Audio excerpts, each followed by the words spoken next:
Students, কেমন আছো তোমরা? আশা করি ভালোই আছো। তো আমরা লাস্ট ক্লাসে কি করেছিলাম? লাস্ট ক্লাসে আমরা ইম্পারেটিভ থেকে কীভাবে অ্যাসার্টিভ সেন্টেন্সে পরিণত করতে হয় সেই রুলগুলি দেখেছিলাম, এবং আমরা ইম্পারেটিভ থেকে অ্যাসার্টিভে পরিণত করার সাথে সাথে অ্যাসার্টিভ থেকে কীভাবে ইম্পারেটিভ সেন্টেন্সে একটি চেঞ্জ করতে হবে সেই ট্রান্সফরমেশনের রুলগুলিও দেখে ফেলেছিলাম। আজকে আমরা যে কাজটি করব, আজকে আমরা অন্য এক টাইপের সেন্টেন্সকে অন্য আরেক টাইপের সেন্টেন্সে ট্রান্সফর্ম করার আরও কিছু রুল শিখব। তো গত ক্লাসের মতনই আজকের ক্লাসের স্ট্রাকচারও সেম থাকবে। We will learn some basic rules, আমরা কিছু বেসিক রুল শিখব, we will try to do some exercise, এবং finally we will be able to get good marks. আমরা যদি ভালোভাবে এক্সারসাইজ করি এবং আমরা প্র্যাকটিস ঠিকভাবে করলে আমাদের অবশ্যই ভালো মার্ক আসবে পরীক্ষায়। তো আজকে আমরা যে কাজটি করব সেই কাজটি হচ্ছে এক্সক্লামেটরি টু অ্যাসার্টিভ সেন্টেন্সেস। এখন এক্সক্লামেটরি সেন্টেন্স কি আমরা সকলেই জানি। এক্সক্লামেটরি সেন্টেন্স হচ্ছে মনের সাডেন কোনো ইমোশন, অর্থাৎ হঠাৎ করে মনে কোনো ইমোশন আসলে সেটি প্রকাশ করা হয় যে সকল সেন্টেন্স দ্বারা, সেই সকল সেন্টেন্সকে এক্সক্লামেটরি সেন্টেন্স বলা হয়ে থাকে। এক্সক্লামেটরি সেন্টেন্স চেনার সবচেয়ে সহজ উপায় হচ্ছে যে এক্সক্লামেটরি সেন্টেন্স কিংবা ইন্টারজেকশন যেগুলি থাকে সেগুলোর একদম শেষে এক্সক্লেমেশন মার্কটি থাকে। আমরা উদাহরণে যখন যাব তখন আমরা এক্সক্লেমেশন মার্কটি আবার দেখে নিব, কিন্তু আমি এটা অলরেডি জানি যে তোমরা সকলেই জানো এক্সক্লেমেশন মার্ক কি। In the previous class we learned how we can change imperatives into assertive sentences, অর্থাৎ এর আগের ক্লাসে আমরা ইম্পারেটিভ সেন্টেন্স কীভাবে অ্যাসার্টিভে যেতে হয়, পরিণত করতে হয় সেটি শিখেছিলাম। Today we will learn how we can change exclamatory sentences into assertive sentences, অর্থাৎ এক্সক্লামেটরি থেকে অ্যাসার্টিভের রুল শিখব। এবং এটার সাথে সাথেই আমরা গতবারের মতনই ইম্পারেটিভ থেকে অ্যাসার্টিভে শেখার মাধ্যমে যেমন আমরা অ্যাসার্টিভে থেকে ইম্পারেটিভে চলে যেতে পেরেছিলাম, তেমনি এক্সক্লামেটরি থেকে আমরা অ্যাসার্টিভে যাওয়ার সাথে সাথে অ্যাসার্টিভ থেকে এক্সক্লামেটরিতে পরিণত করারও রুলগুলো দেখে নিব। আজকের প্রথম রুল হচ্ছে if the sentences starts with what a কিংবা অ্যান অর হাউ। অবশ্যই হোয়াট এ এবং অ্যান এটা আসলে ডিপেন্ড করবে এর পরবর্তীতে কি ভাওয়েল আছে না কনসোনেন্ট আছে সেটির উপর, এবং অথবা হাউ। যদি কোনো সেন্টেন্স হোয়াট এ কিংবা হাউ দ্বারা শুরু হয় তাহলে change the phrase into it is A. Follow it up with a very if placed before an adjective, or great if it is placed before a noun. Make sure to change the exclamation mark into a full stop. অর্থাৎ যদি কোনো sentence what a কিংবা an দ্বারা শুরু হয়ে থাকে কিংবা how দ্বারা শুরু হয়, তাহলে আমরা যে কাজটি করব তাহলে সেই ফ্রেজটিকে হোয়াট এ কিংবা অ্যান কিংবা হাউকে আমরা ইট ইজ এ তে পরিণত করব। Follow it up with a very if it is placed before an adjective. এখন ওই ইট ইজ এ এর পরবর্তীতে যদি আমি যেমন এক্সাম্পলে দেখতে পাচ্ছি what a sight to behold, sight শব্দটি এখানে নাউন। এখানে এই কারণে আমরা যে কাজটি করব সেটা হচ্ছে যেহেতু এই শব্দটি নাউন, এই কারণে আমরা সাইটের পূর্বে গ্রেট বসাবো। কিন্তু সাইট না হয়ে যদি এটি নাউন হয়ে যদি একটি অ্যাডজেক্টিভ থাকতো তাহলে অ্যাডজেক্টিভের পূর্বে আমরা ভেরি বসাতাম। তাহলে follow it up with a very if it is placed before an adjective, or great if it is placed before a noun. অর্থাৎ হোয়াট এ এর পরে যদি নাউন থাকে তাহলে আমরা ইট ইজ এ এর পরে গ্রেট লিখব, আর যদি হোয়াট এ এর পরে একটি অ্যাডজেক্টিভ থাকে তাহলে আমরা ইট ইজ এ এর পরে ভেরি লিখব। যেমন what a sight to behold, এখানে আমরা চেঞ্জ করেছি it is a great sight to behold এ। তো আসো আমরা এই রুলগুলো ফলো করে কিছু এক্সারসাইজ করে ফেলি। হোয়াট অ্যান অ্যামেজিং অ্যাচিভমেন্ট, এখানে দেখতে পাচ্ছি হোয়াট অ্যান হয়েছে এবং অ্যানের পরে কি আছে একটি অ্যাডজেক্টিভ রয়েছে। এই কারণে অ্যাডজেক্টিভ যেহেতু রয়েছে আমরা একটি স্পেশাল ওয়ার্ড ইউজ করব, হয় গ্রেট কিংবা ভেরি। এখন কোনটি ইউজ করবে এটা তোমরা নিজেরা বের করবে। হোয়াট আ ক্যাচ, এখানে ক্যাচ শব্দটি একটি নাউন হিসেবে ব্যবহৃত হচ্ছে, এই কারণে আমরা গ্রেট ব্যবহার করতে পারি কিংবা ভেরি ব্যবহার করতে পারি। কোনটি ব্যবহার করবে এটা তোমরা বের করবে। How wondrous the event was, how এর পরে যে শব্দটি রয়েছে ওয়ান্ডারাস, এটি একটি অ্যাডজেক্টিভ হিসেবে কাজ করছে, এই কারণে তুমি নিজেরা বের করবে কোন শব্দটি ব্যবহার করবে। Finally what a pity, pity এখানে নাউন হিসেবে কাজ করছে, এই কারণে গ্রেট শব্দটি ব্যবহার করবে নাকি তুমি ভেরি শব্দটি ব্যবহার করবে সেটি তোমরা বের করবে। চারটি সেন্টেন্সকে এই চারটি এক্সক্লামেটরিকে অ্যাসার্টিভে চেঞ্জ করার জন্য তোমাদেরকে সময় দেওয়া হচ্ছে 4 মিনিট, এবং তোমাদের সময় শুরু হচ্ছে এখন। তো স্টুডেন্টস, আশা করছি তোমরা সঠিকভাবে উত্তর দিতে পেরেছো। তো আসো আমরা উত্তরগুলি দেখে নেই, যদি কোনো কনফিউশন থাকে সেই কনফিউশনগুলি দূর করার জন্য। যেমন what an amazing achievement, what an এর পরে কি আছে অ্যামেজিং। অ্যামেজিং শব্দটি একটি অ্যাডজেক্টিভ, এর জন্য আমরা কি বসিয়েছি ইট is a very amazing achievement. দেখো আমরা এক্সক্লেমেশন মার্কটি এক্সক্লেমেটরি সেন্টেন্সে ছিল, কিন্তু আমরা যে অ্যাসার্টিভে পরিণত করেছি, অ্যাসার্টিভে পরিণত করার পরে কিন্তু আমরা ফুল স্টপ বসিয়েছি। অর্থাৎ এক্সক্লেমেটরি থেকে অ্যাসার্টিভে নিতে হলে আমরা অবশ্যই ফুল স্টপে বসাবো। আবার অ্যাসার্টিভ থেকে এক্সক্লেমেটরিতে যখন আমরা নিয়ে যাব তখন অবশ্যই আমরা এক্সক্লেমেটরি সেন্টেন্সটির শেষে একটি এক্সক্লেমেশন মার্ক বসাবো, যেটা তোমরা একদম যে প্রথম সেন্টেন্সে একদম শেষে দেখতে পাচ্ছ, ওটি একটি এক্সক্লেমেশন মার্ক। বি ছিল হোয়াট আ ক্যাচ, এবং এটি পরিণত হয়েছে it is a great catch, কেননা ক্যাচ শব্দটি noun. How wondrous the event was, it was a very wondrous event. Wondrous শব্দটি একটি অ্যাডজেক্টিভ, এই কারণে ব্যবহৃত হয়েছে ইট ওয়াজ আ ভেরি। দেখো how wondrous the event was, যেহেতু সেন্টেন্সটি পাস্ট টেন্সে রয়েছে এই কারণে কিন্তু ইজ এখানে ওয়াজ হয়ে গিয়েছে, অর্থাৎ টেন্সের দিকেও আমাদের খুব ভালোভাবে খেয়াল রাখতে হবে। What a pity, what a great pity, অর্থাৎ it is a great pity হবে এখানে। তো হোয়াট আ পিটি পরিণত হবে ইট ইজ আ গ্রেট পিটিতে। এখন যেহেতু হোয়াট এর পরে একটি কি আছে নাউন আছে, এই জন্য আমরা it is a great pity লিখব। আমরা এক্সক্লেমেটরি থেকে অ্যাসার্টিভে নেওয়ার সেকেন্ড রুলে চলে যাচ্ছি। Interjections such as hurrah or bravo is replaced with I কিংবা উই রিজয়েস দ্যাট, অর্থাৎ আই যদি সাবজেক্ট একক সিঙ্গুলার দিতে চাও কিংবা সাবজেক্ট যদি প্লুরাল দিতে চাও তাহলে উই লিখতে পারো। তো আই কিংবা উই রিজয়েস দ্যাট, অথবা it is a matter of joy that, অর্থাৎ যদি কোনো সেন্টেন্স কোনো এক্সক্লেমেটরি সেন্টেন্সের একদম ফার্স্টে যদি হুরা কিংবা ব্রাভো যে ইন্টারজেকশনস থাকে, এখন হুরা কিংবা ব্রাভো ইন্টারজেকশনস কি, এগুলো সাধারণত কোনো খুশির সংবাদের ক্ষেত্রে এই সকল ইন্টারজেকশনস ইউজ করা হয়, এই জন্য এটি একটি খুশির ব্যাপার। যেমন এই জন্য আমরা কি করব, হুরা আর ব্রাভোকে কি দ্বারা রিপ্লেস করব, আই কিংবা উই রিজয়েস দ্যাট, আমরা অত্যন্ত আনন্দিত এই ব্যাপারে যে, কিংবা it is a matter of joy that, এটি অত্যন্ত আনন্দের বিষয় এই যে, অর্থাৎ যেহেতু হুরা এবং ব্রাভো দ্বারা আনন্দমূলক একটি মনোভাবনা প্রকাশ করা হয়, এ কারণে আমরা যে ওটাকে রিপ্লেস করছি সেই ফ্রেজগুলিও ওই রকম আনন্দমূলক কিংবা খুশি বয়ে আনার কোনো একটি মুড বহন করছে। The rest of the words remain the same. Bravo, you did really good. Bravo মানে সাবাস, you did really good অর্থাৎ তুমি খুব ভালো কাজ করেছো বা তুমি খুব ভালো করেছো। এখানে আমরা কিভাবে চেঞ্জ করেছি দেখো, I rejoice that you did really good, অর্থাৎ আমি খুব অত্যন্ত আনন্দিত এই ব্যাপারে যে তুমি অনেক ভালো করেছো। আমরা এটিকে এভাবে লিখতে পারতাম যে it is a matter of joy that you did really good, অর্থাৎ যখন আমাদের এই টাইপের হুরা কিংবা ব্রাভো ইন্টারজেকশনস থাকবে সেই ইন্টারজেকশনসের ক্ষেত্রে আমরা কি করব, আই কিংবা উই রিজয়েস দ্যাট অথবা it is a matter of joy that দ্বারা আমরা সেন্টেন্সটিকে চেঞ্জ করব। আসো এই সেন্টেন্সটির উপরে আমরা কিছু এক্সারসাইজ করে ফেলি। Let us do ourselves. প্রথম সেন্টেন্সটি হুরা, they finally received their results. দ্বিতীয় সেন্টেন্সটি ব্রাভো, ইউ রিয়েলি আউটডিড ইয়োরসেলফ। তৃতীয় সেন্টেন্সটি marvellous, we finished the task on time. চতুর্থ সেন্টেন্সটি হুরা, our captain has brought us victory. অর্থাৎ এখানে দেখতে পাচ্ছ হুরা, ব্রাভো, মার্ভেলাস, হুরা, এই যে চারটি ইন্টারজেকশন রয়েছে, আসলে তিনটি রয়েছে, একটি রিপিট হয়েছে, তিনটি ইন্টারজেকশন দ্বারাই কিন্তু আনন্দমূলক কোনো কথা প্রকাশ করা হচ্ছে। তো এই চারটি সেন্টেন্স এক্সক্লেমেটরি সেন্টেন্সকে অ্যাসার্টিভে নিতে তোমাদেরকে 4 মিনিট সময় দেওয়া হচ্ছে। তোমরা সঠিকভাবে এগুলিকে চেঞ্জ করো এবং তোমাদের সময় শুরু হচ্ছে এখন।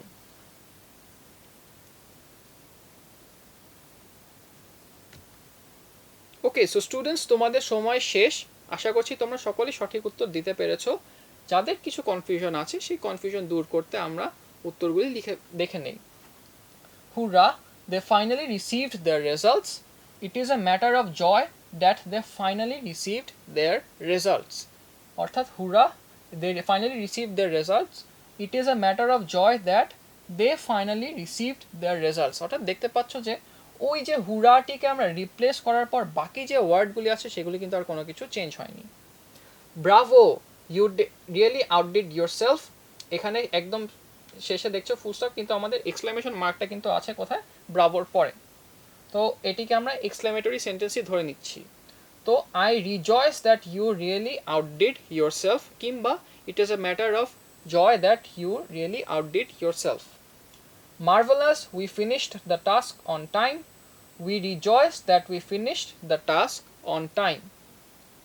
হুরা, our captain has brought us victory, it is a matter of joy that our captain has brought us victory। এখানে তোমরা সকলেই খেয়াল করতে পারছো এই যে প্রত্যেকটি যে আমরা ইন্টারজেকশন আছে, ইন্টারজেকশনকে কিন্তু আমরা যে আগে যে ফ্রেজগুলি দেখলাম সেই ফ্রেজগুলি দ্বারা রিপ্লেস করছি, আর কোনো প্রকার কোনো শব্দ আমরা কিন্তু চেঞ্জ করছি না। তো এটি তোমরা মাথায় রাখবে, এবং এটি মাথায় রাখলে তোমরা খুব সহজেই আনসার করতে পারবে। এবং এই রুলের অপোজিট করলেই কিন্তু আমরা কি পাচ্ছি, এক্সারটিভ থেকে এক্সক্লেমেটরিতে চলে যেতে পারছি। যেমন we rejoice that we finished the task on time, তখন আমরা একটি সুটেবল ইন্টারজেকশন খুঁজে বের করব, যেমন হুরা কিংবা ব্রাভো, সেটি লিখে আমরা বাকি যে ফ্রেজের বাকি যে অংশ আছে we finish the task on time, অর্থাৎ অতটুকু ক্লজটি আমরা এক্সক্লেমেশন মার্কের পরে লিখে দিব। তাহলে আমরা কি করলাম, অ্যাসার্টিভ থেকে এক্সক্লেমেটরি সেন্টেন্সে পরিণত করে ফেলতে পারলাম। অর্থাৎ একটি রুল যখন আমরা শিখবো তাহলে আমরা দ্বিতীয় রুলটি অটোমেটিক্যালি শিখে ফেলছি। আসো আমরা আজকে আমাদের থার্ড রুলে চলে যাই। আজকের জন্য আমার থার্ড রুল হচ্ছে ইন্টারজেকশনস সাচ অ্যাজ অ্যালাস, ওখানে অর ব্রাভো হবে না, অ্যালাসই থাকবে শুধুমাত্র, এটা চলে এসেছে ভুলে। তো interjection such as alas is replaced with I কিংবা we mourn that, or it is a matter of sorrow that. অর্থাৎ তোমরা বুঝতে পারছো এই যে, তোমরা এটা বুঝতে পারছো যে অ্যালাস এটি শুধু সাধারণত দুঃখমূলক কোনো পরিস্থিতি বোঝাতে ব্যবহার করা হয়ে থাকে। এই কারণে আমরা যে কাজটি করব সেটি হচ্ছে অ্যালাসকে আমরা কি করব, উই মোর্ন দ্যাট কিংবা আই মোর্ন দ্যাট। মোর্ন মানে শোক প্রকাশ করা, আবার ইট is a matter of sorrow that, এটি অত্যন্ত দুঃখের বিষয় এই যে। অর্থাৎ আমরা আগের যে রুলটি দেখলাম সেই সেম রুলটি, কিন্তু গতবারের ইমোশন যেটা ছিল সেই ইমোশনটা আমাদের সুখের ছিল, এবার আমাদের যে ইমোশনটা সেটা হচ্ছে দুঃখজনিত। The rest of the words remain the same, অর্থাৎ বাকি যে সকল শব্দ আছে সেগুলো আগেও আমরা দেখলাম সেম ছিল, এবারও সেমই থাকবে। যেমন alas we could not make it in time, অর্থাৎ হায় আমরা সময় মতন পৌঁছাতে পারলাম না। It is a matter of sorrow that we could not make it in time, অর্থাৎ it is a matter of sorrow that we could not make it in time. আমরা অ্যালাসকেই চেঞ্জ করেছি কীভাবে, it is a matter of sorrow that we could not make it in time. আসো আমরা এই যে রুলটি আছে এই রুলটির উপর ভিত্তি করে কিছু এক্সারসাইজ করে ফেলি। তো আজকে আমরা যে এক্সারসাইজ করব ওই রুলটির উপর, সেটি হচ্ছে দেখতে পাচ্ছ ইন্টারজেকশন সবকটি অ্যালাস রয়েছে। Alas they never reach the station, alas you failed to prove yourself, alas we failed the mission, alas our leader has fallen. অর্থাৎ চারটি সেন্টেন্স দেওয়া হয়েছে, প্রত্যেকটি ইন্টারজেকশন অ্যালাস।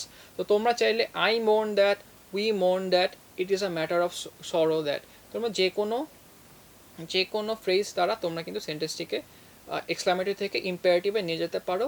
এবং এই চেঞ্জ করার জন্য তোমাদেরকে সময় দেওয়া হচ্ছে 4 মিনিট, এবং তোমাদের সময় শুরু হচ্ছে এখন। তো স্টুডেন্টস আমাদের সময় শেষ, এবং আশা করছি তোমরা সকলেই সহজেই খুব সঠিক উত্তরটি দিতে পেরেছো। আমরা আনসারগুলি দেখে নিই, কোনো কনফিউশন থাকলে সেগুলো দূর করার জন্য। যেমন alas they never reach the station, it is a matter of sorrow that they never reach the station. অর্থাৎ আমরা অ্যালাসকে চেঞ্জ করেছি কীভাবে, it is a matter of sorrow দ্বারা। Alas you failed to prove yourself, I mourn that you failed to prove yourself. Alas we failed the mission, we mourn that we failed the mission. অর্থাৎ অ্যালাসকেই আমরা change করছি বিভিন্ন phrase দ্বারা, বাকি যে সকল ওয়ার্ড আছে সেগুলির কোনো প্রকার পরিবর্তন আমরা আনছি না। Alas our leader has fallen, এবং এটাকে আমরা চেঞ্জ করেছি কীভাবে, it is a matter of sorrow that our leader has fallen.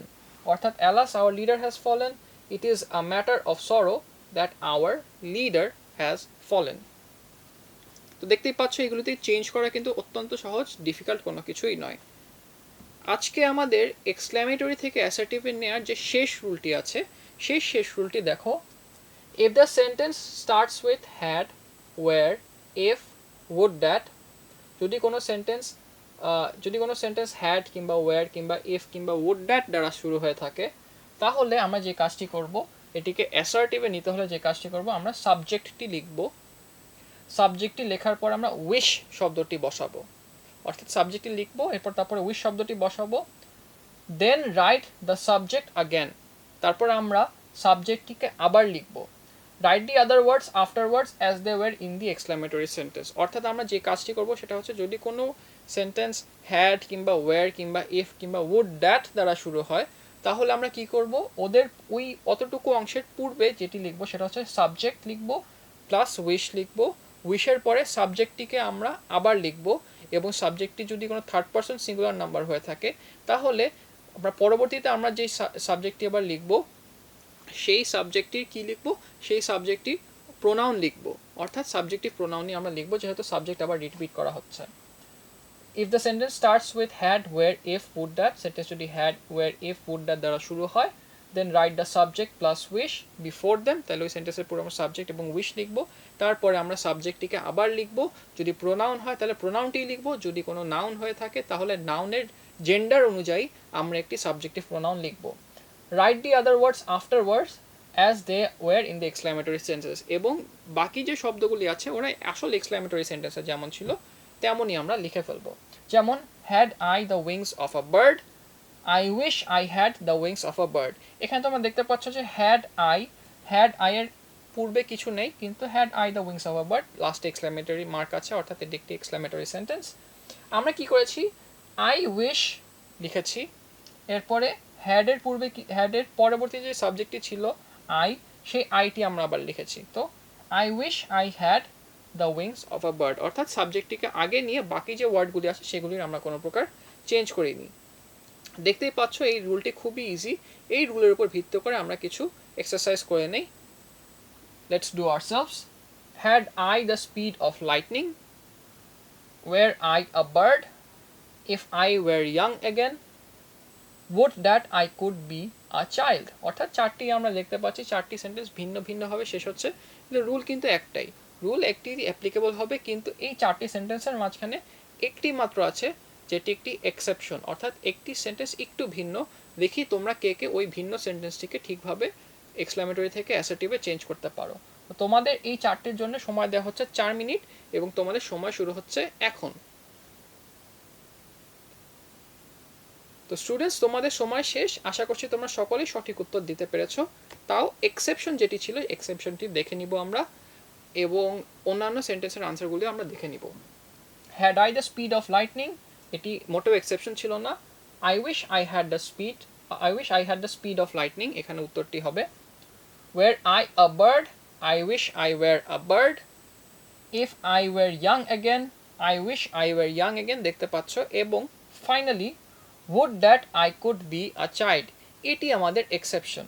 এখানে কি হচ্ছে, I wish I could be a child, এখানে would-টা কিন্তু could-এ পরিবর্তিত হয়ে যাচ্ছে, অর্থাৎ যখন আমাদের কোনো সেন্টেন্স would দ্বারা শুরু হবে, এক্সক্লামেটরি সেন্টেন্স, এখানে would that দ্বারা শুরু হবে কোনো এক্সক্লামেটরি সেন্টেন্স, তখন আমরা কি করব, সেই would that-কে could-এ চেঞ্জ করে ফেলবো।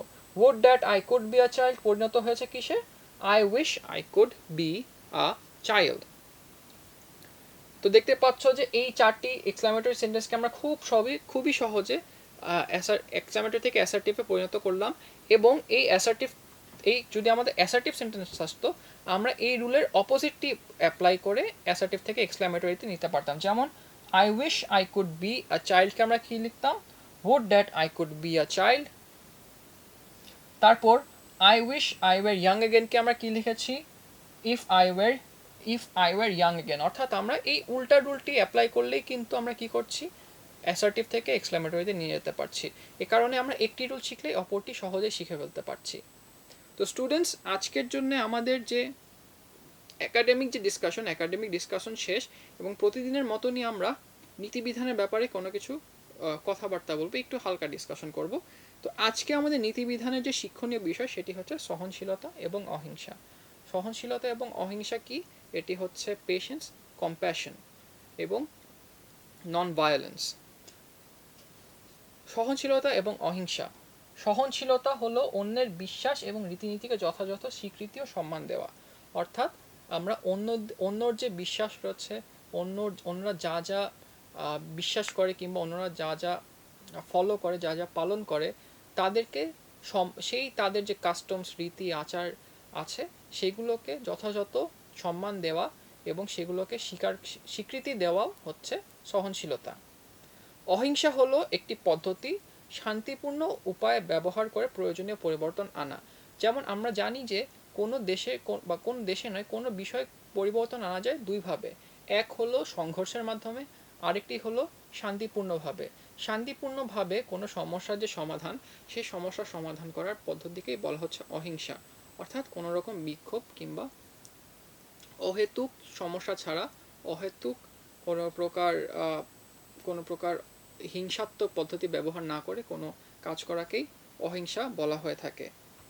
অহিংসার জন্য দুই ধরনের বিশ্বাস প্রয়োজন: সৃষ্টিকর্তার উপর বিশ্বাস এবং মানুষের প্রতি বিশ্বাস। অর্থাৎ অহিংসা সম্পর্কে মহাত্মা গান্ধী বলেছেন, অহিংসার জন্য আমাদের দুটি বিশ্বাস প্রয়োজন আনতে হবে। প্রথমটি হচ্ছে সৃষ্টিকর্তার উপর বিশ্বাস এবং দ্বিতীয়টি হচ্ছে মানুষের উপর বিশ্বাস। এই দুই ক্ষেত্রে আমরা বিশ্বাস স্থাপন করলে সহজেই অহিংসা নিজেদের মধ্যে আমরা সাধন করতে পারবো। তো স্টুডেন্টস, আশা করছি আমাদের আজকে নীতিবিধানের যে ব্যাপার এবং যে আমাদের একাডেমিক পার্টে যে ডিসকাশন ছিল সেটি তোমাদের কাছে ভালো লেগেছে। আমরা এক্সক্লামেটরি থেকে অ্যাসার্টিভ সেন্টেন্সের সকল রুল পড়ে ফেলেছি এবং তার মাধ্যমে আমরা এক্সারটিভ থেকে এক্সক্লামেটরির রুল পড়ে ফেলেছি। নেক্সট ক্লাসে আমরা আরেকটি নতুন টপিক নিয়ে আলোচনা করব এবং অবশ্যই আমরা নতুন কিছু শিখবো এবং নিজেদেরকে ইমপ্রুভ করতে পারবো। স্টুডেন্টস, তোমরা সকলেই ভালো থাকবে এই পর্যন্ত এবং তোমাদের সাথে নেক্সট ক্লাস করার জন্য আমি অধীর আগ্রহে অপেক্ষা করলাম। Have a very good day and thank you very much.